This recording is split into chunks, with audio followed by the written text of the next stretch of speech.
sponsor the bill that would aggressively move the taxation system towards a flat or fair tax? And we'll start with you, Mr. Hostetler. Yes, I would. And not only would I, but I did. Congressman Sam Johnson, in the late 1990s, sponsored legislation to repeal the 16th Amendment to the United States Constitution, the Income Tax Amendment. I co-sponsored that proposal to amend and later voted for it on the floor of the House. When that did not get the necessary 290 votes, 2/3 of the House conferring on that, we then moved on a piece of legislation by Steve Largent from Oklahoma to, in a 10-year period of time, phase out the income tax and move to another form of taxation. That passed the House but never saw the light of day in the United States Senate at that time. I do favor moving away from the income tax. I do favor abolishing the 16th Amendment. I also am much more in favor of a consumption tax, a sales tax, whereby whenever you go to the register to check out, you pay a national sales tax just like you do a state sales tax. Thank you. The answer is absolutely. I have a legal education. I've had 3 intense courses in taxation, and I cannot fill out my tax forms. I have to give it to an accountant because it is so complex.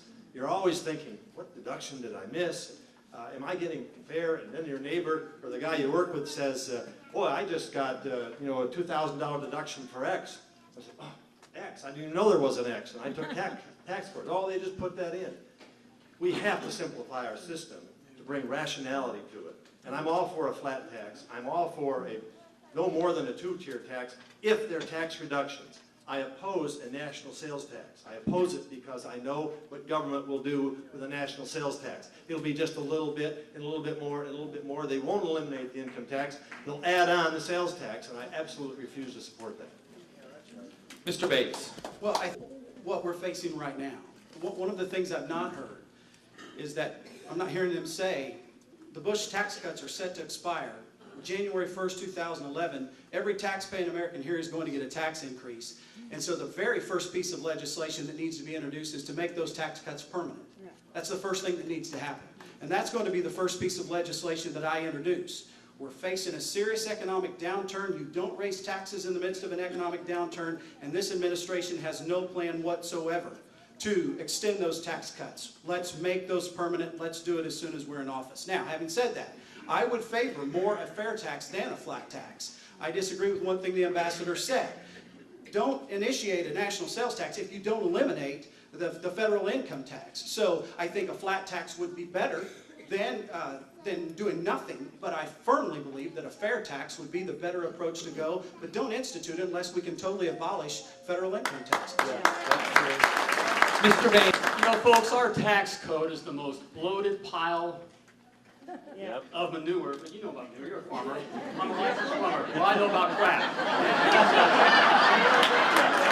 It's a big pile of it.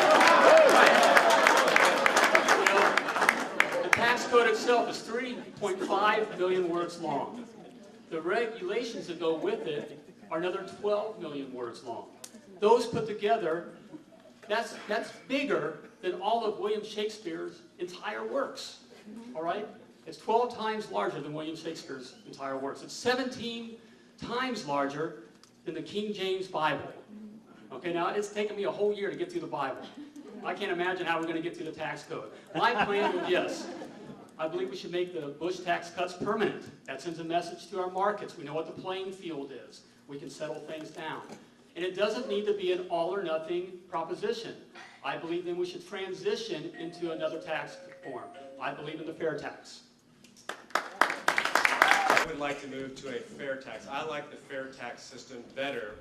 But let me first explain something. I'm an accountant, did our accounting for our farm for several years. Finally, it was so complicated and I was too busy with other things that I turned it over to an accountant. But our IRS, the tax code is so complicated that we continue to create loopholes for people who are willing who take their money offshore. They find ways to skirt around the IRS.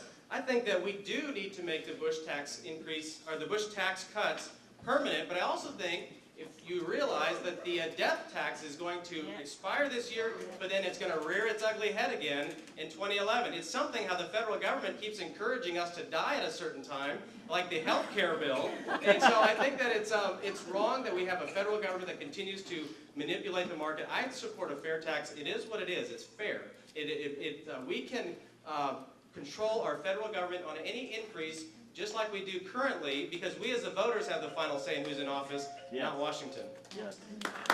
Okay, an opportunity for additional information. Include the elimination of the estate tax. That's part of that entire piece of legislation. So if we make the Bush tax cuts permanent, it will include the elimination of the estate tax, right there in the legislation.